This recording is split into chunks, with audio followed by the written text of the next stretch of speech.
Welcome to Shimba channel. Today, I want to talk about Japanese university entrance exams. A lot of Japanese high school students spend several years preparing for these exams, and for many of them, it's one of the biggest events of their teenage years. How about in your country? Feel free to share in the comments. I'd love to hear about it. Let's start with an overview of how university entrance exams work in Japan. In Japan, if you want to go to university after finishing high school, you usually have to take an entrance exam.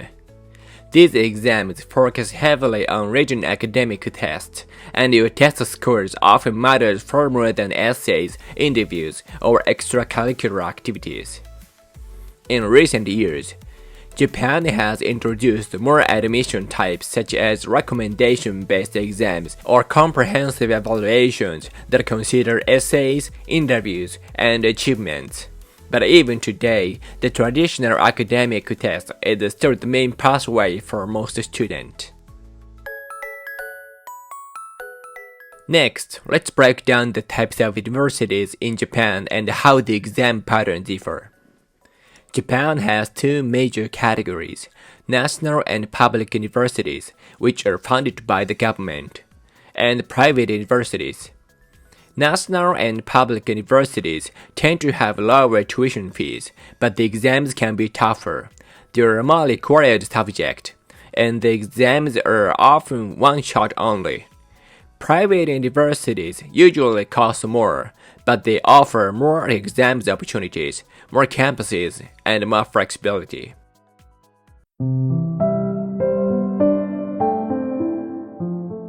To get into a national university, students first take a nationwide standardized test called the Common Test.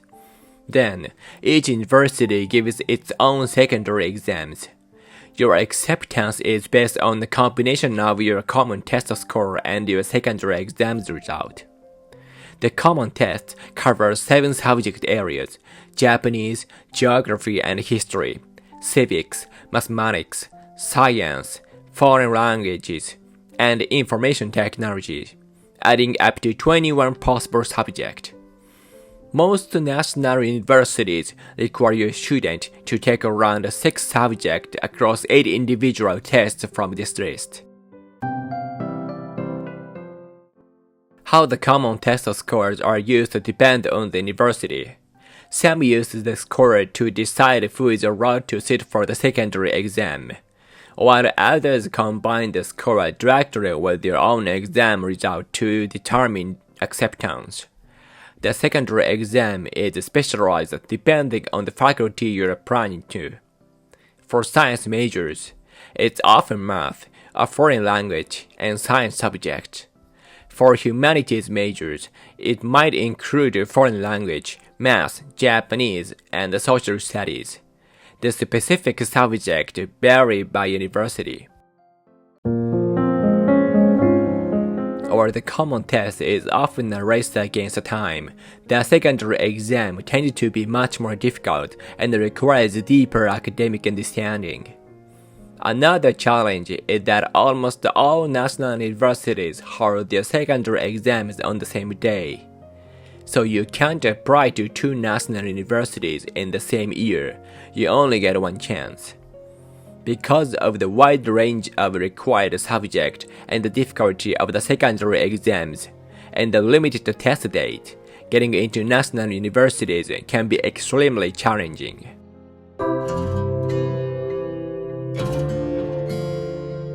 Private universities set their own exams format, and the students can apply to many different universities and departments.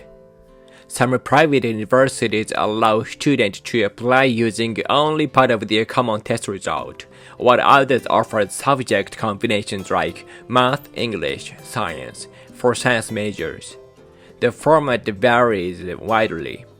Private universities also offer multiple exam dates for the same department, so students can retake exams as many times as they need, at least as long as they are willing to pay the application fees.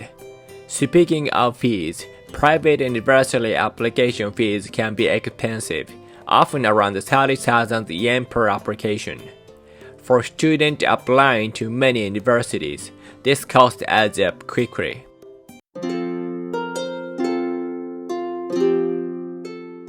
For high schools that focus heavily on getting students into good universities, their university acceptance record is extremely important.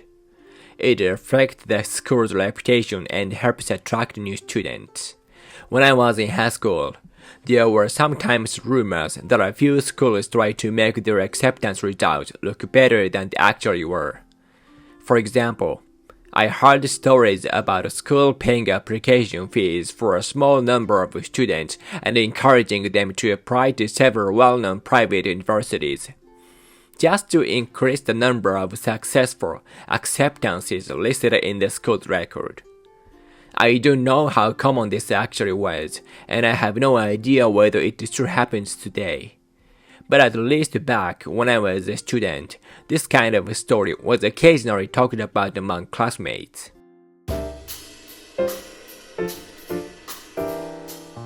Students who aim for a national university usually apply to several private universities as backups.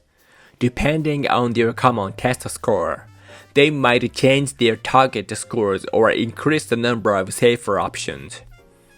One challenge is the private university acceptance result and tuition deadlines often come earlier than the national secondary exams. So even if a student doesn't plan to attend a private university, they might still have to pay a large enrollment deposit, sometimes tens of thousands of yen, just to keep their spot until national university results come out. For many students, this becomes a significant financial burden.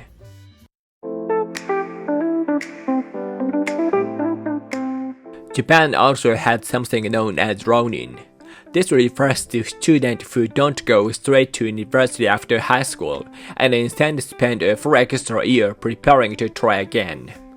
Some students choose this because their family want to get into dream university. Others didn't get the results they hoped for in their final year of high school.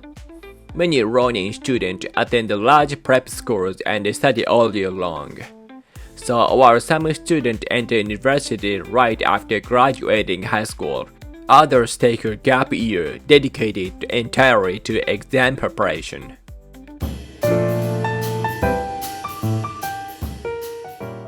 Now let's talk about how high school life in Japan connects to university entrance exams.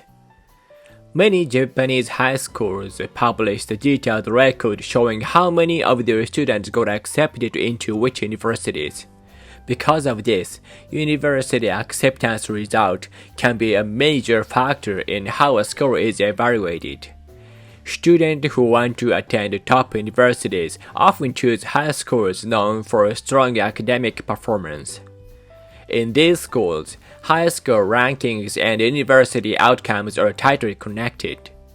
In schools that emphasize university preparation, students might be sorted into different classes as early as the first or second year of high school based on their grades or mock exam result. Higher performance students are placed in advanced classes, where lessons move faster and homework and exams become more difficult. Many students also attend cram schools or large prep schools after regular classes or on weekends. These places help students strengthen weak subjects or prepare for specific universities using past exam questions. I actually attended a school that was sometimes called a self-proclaimed competitive school. The curriculum there was incredibly intense, and I introduced it in another video, so if you're curious, please check that one out too. By the way, how much do high school students in your country usually study? And are cram schools or prep school common where you live? Let me know in the comments. I always enjoy hearing these differences. Today, I gave an overview of how university entrance exams work in Japan. In Japan, and in some other parts of Asia, University admissions still rely heavily on academic testing, especially for the top schools. As a result, competition can become extremely intense. In future videos, I would like to cover more detailed topics, so I hope you will continue watching.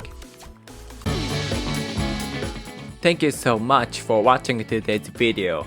If you have any questions, or if you'd like to share your own experiences, please feel free to leave a comment below. I always enjoy reading your messages and hearing your perspective. Your feedback really helps me improve, not just with my videos, but with my English too. See you next time.